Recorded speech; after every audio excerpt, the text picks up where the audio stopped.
On this week's Rambler Sports Locker, the men's volleyball team adds 2 wins and a loss to their record. RSL reporter Kelsey Frew recaps their game against Lewis University. Also, Dylan Conover and his Ramble analyst discuss potential upsets in the NCAA's Final Four, and RSL reporter Nick Schultz takes a look at what's trending. Nick? Thanks, Emily. Opening day is coming up fast. I'll look at how the Chicago teams are preparing on this week's Rambler Sports Locker.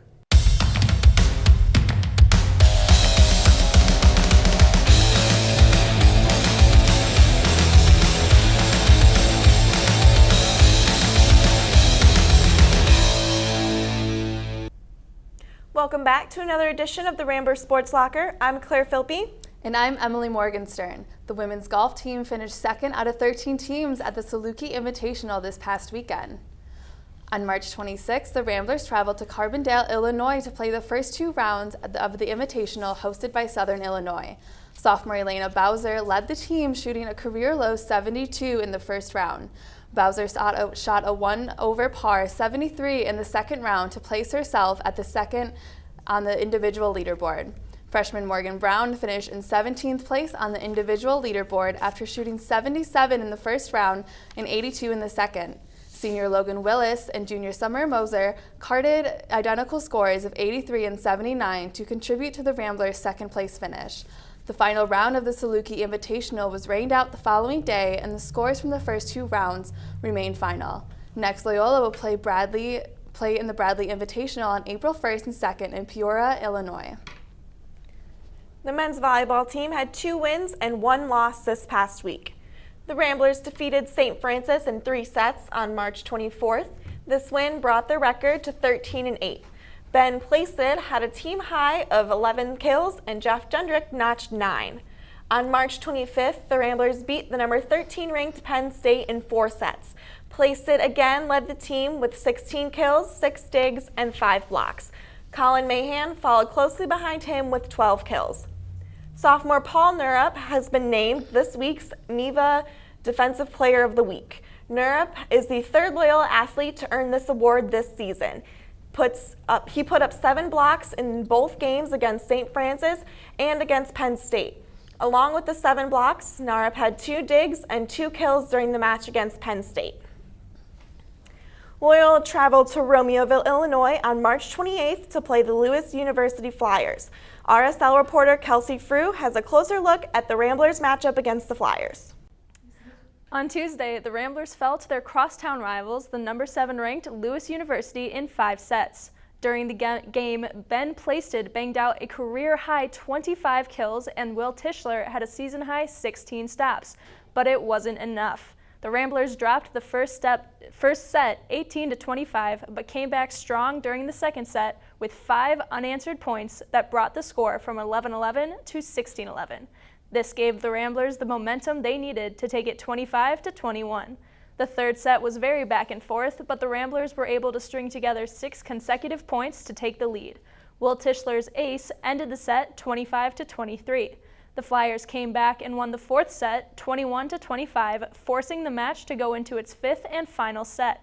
Loyola quickly took the lead, but the Flyers countered just as fast and took the set 12-15, winning the match. This loss brings their record to 14-9 overall and 7-5 in MIVA play. The Ramblers will return home to face MVC opponent Grand Canyon University March 31st and April 1st. RSL reporter Nick Schultz has an in-depth look at what's trending in the world of sports. Thanks, Emily. It's the most wonderful time of the year. No, I'm not talking about the holidays. Baseball season is upon us. Major League Baseball will kick off the 2017 season with 3 games on Sunday, April 2nd, with the World Series champion Chicago Cubs traveling to St. Louis to play the Cardinals at 7:05. The Chicago White Sox will begin their campaign the next day at home, taking on the Detroit Tigers at 3:10. Both teams' Twitter accounts have been active during spring training, and they have gotten creative with their countdowns to hashtag opening day. @Cubs is posting pictures from the World Series, including this one of Anthony Rizzo celebrating to mark 1 week until the season. @White Sox went a different route, posting a picture of the newly renamed Guaranteed Rate Field with the caption, "Exactly 168 hours from now, that's 1 week. Hashtag CWS opening day." With the Cubs looking to defend their World Series title and the White Sox building a new young core of players, fans certainly will be tuned to their TV sets and MLB At Bat for updates on their teams. For the Rambler Sports Locker, I'm Nick Schultz. Back to you. Thanks, Nick. After winning their first 14 games of the season, the women's softball team has hit a bit of a rough patch. On March 25th, the Ramblers traveled to Springfield, Missouri to play Missouri State in a 3-game series. In Game 1, Loyola scored the first run of the game in the second inning, but it would be their last. The Bears went on to defeat the Ramblers 9-1. Missouri State shut out Loyola in the last 2 games. In the second game, the Ramblers lost 2-0 and were defeated 4-0 in the final game. This set of losses brings Loyola's MVC record to 0-6. On March 29th, Loyola had a doubleheader scheduled against Northern Illinois, but was able to only play the first game due to rain. The Ramblers fell to the Huskies 7-4, bringing their overall record to 17-11. Up next, Loyola hosts Wichita State this weekend in a 3-game series beginning on April 1st. Sticking with softball, Loyola named Brittany Gardner as their new assistant softball coach. Gardner is a former standout pitcher and holds the record for wins, strikeouts, and innings pitched at Loyola. Gardner graduated from Loyola in 2014 and is notably one of the Ramblers' best pitchers. She was the 2-time League Pitcher of the Year honoree and 2-time National Fast Pitch Coaches Association All-Region selection. Gardner was also a 3-time First All-Horizon League pick and awarded the MVC Pitcher of the Year in 2014. Milton Doyle's basketball career might be over at Loyola, but he's not done with the sport just yet. Doyle will join 63 other NBA hopefuls at the annual Portsmouth Invitational on April 12th through the 15th. Doyle, who is one of Loyola's best basketball players in program history, is the first Rambler to earn the invite to the PIT since Blake Schlib in 2007. The Invitational will have scouts and general managers from all 30 NBA teams and has served as a showcase for the likes of future NBA stars, including former Bulls player Scottie Pippen. Another men's basketball team member that had an impressive season was junior guard Ben Richardson. RSL reporter Haley Spittler sat down with Richardson in this week's Athlete Profile. Junior guard Ben Richardson has been on the Loyola men's basketball team for 3 years. However, he's been playing basketball for a lot longer. He says the reason he plays is because of the precedent set by his father. I think I started playing basketball because my dad played in college, and so he kind of instilled his passion for the game in me, and so that's kind of where I got it from. A leader on both ends of the floor, this past season Richardson was third on the team in both three-point shooting and steals.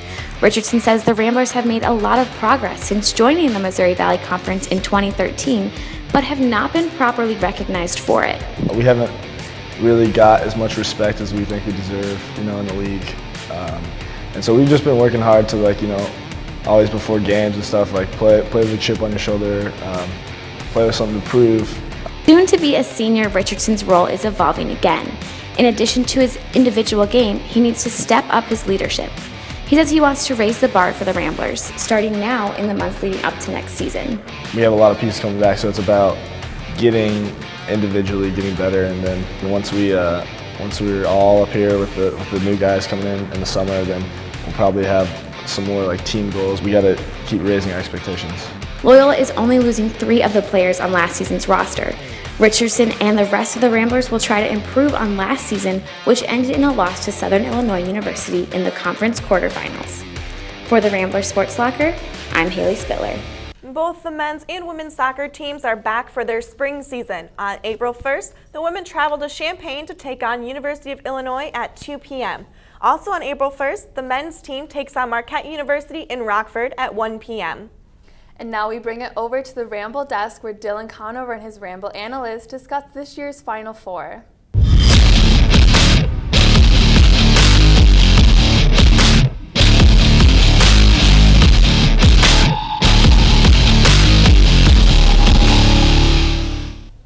Hi, welcome to this week's Ramble. I'm Dylan Conover, and I'm joined this week by Trisha McCauley and Tim Edmonds.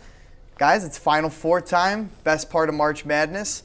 We got 2 upset potential games coming up here. We got number 3 Oregon against number 1 seed UNC and number 7 seed South Carolina. over number 1 seed Gonzaga. My question, which upset is more likely? Tim, why don't we start with you? Okay, so first off, I don't see either of the 1 seeds actually losing, but the most likely to lose is definitely Gonzaga against South Carolina. South Carolina's played well all tournament. They're the Cinderella team. I think they could seriously win one more game. Gonzaga, really, you look down into their schedule, they haven't played anyone good all year besides West Virginia, and they almost lost that game. It was a tie game with 30 seconds left. So South Carolina over Gonzaga is more likely to you? For sure. Trish, what do you think? I'm taking Oregon over UNC. They are the closer rated seeds, and I'm just going to say South Carolina, yeah, they've been the big story of the March Madness, and they've had a lot of upsets, but let's be real, a number 7 isn't going to make it that far. We are in the Final Four now. That's when the bigger seeds start actually winning, and it's number 7. Like last year, Syracuse, number 10 seed. They played UNC. They lost by like 20. I think it's going to be what you're going to expect. It's going to be Gonzaga, and if there is going to be an upset, it's going to be Oregon. Now, do you think that, North Carolina lost in the national championship last year on a buzzer beater. You don't think they've forgotten about that? I think North Carolina's pretty motivated to win this game. Yeah, but you're asking me what is the more likely upset, and that's going to be Oregon. Now, I'm just saying. Okay. If a number 7 seed is not going to be the number 1 seed, the number 3 seed is more likely to be the number 1 seed. Or North Carolina almost lost to Kentucky. You'd think that would give them momentum to come back, but they're not going to. At this point, it's really for either, but I guess I'll ask it to Tim. Do you think seeding matters at this point? So number 1, it's Oregon. You gotta say that. UNC, they're battle tested. They came out of the toughest bracket in this tournament with UCLA. They beat Kentucky. Kentucky's one of the most talented teams in the nation. They were number 1 for the majority of the season. They're just too stacked. They were 1 shot away from winning the national championship last year. They returned the whole core besides Marcus Page. They're just too complete to lose to Oregon. I'm an Oregon fan. I watched plenty of Oregon games this year. I can say they're a really hot team right now. Tyler Dorsey's doing his thing. Same with Dylan Brooks. But the fact that they lost Chris Boucher to a torn ACL, that's going to show. He can't rebound. He's their top rebounder. Kennedy Meeks is going to destroy them on the glass, and UNC is going to win that game handily. Now, I am just saying Oregon is more closely matched up than they. What? Said it again. Oregon's more closely matched up. Gonzaga was picked by many to win it from the beginning, and the Gamecocks are not going to be the ones to kick them out of it. But I guess Tim, you kind of went on your own thing, so I guess I'll just re-ask my original question to you. You're in the Final Four. Does seeding matter at this point? We've in the past 15 years, I want to say, we've had a number of seeds, say past 5 in the championship. Number 8. Villanova won the national championship over number 1 seed Georgetown. We had an 8-7 national championship a couple years ago with UConn and Kentucky. Does seeding matter at this point? They've already beaten the top teams. They are the top teams. It's arguably that it doesn't matter, but I think it still does. South Carolina, they beat the 2, 3, and 4 seed, and now they're going to face the number 1 seed, but they made it that far, and it's not going to happen if there's going to be an upset. It's not going to be South Carolina. And Tim, what's your last statement here? This tournament proved the SEC's great. Gonzaga comes from a weak conference. They played against cupcakes all season. They came and played against West Virginia, almost lost. Played a cupcake game against Xavier in the Elite Eight. But what has South Carolina shown? South Carolina beat Duke. Give me a break. They beat Duke. They beat Florida. They're a great team with a great coach, and they've proved it. It's a deceiving, the whole idea of seeding is very deceiving. Obviously the 3 seed versus the 1 seed seems a little tighter than a 7 seed versus a 1 seed. However, I'm going to have to go with Tim on the basis that Gonzaga has not really played anyone. Yeah, they're 36-1, 37-1 this year. But they haven't really played anybody, and that's been the criticism the entire season. Meanwhile, South Carolina, you cannot argue with the hot team in the playoffs. And if they're a 7 seed in the Final Four, they're a hot team. You could say Gonzaga's done what they're supposed to do by getting here.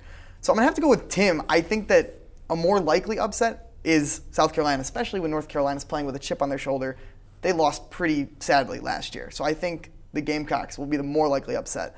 But like you said, you don't think any of them are happening. But I'm going to go with Tim.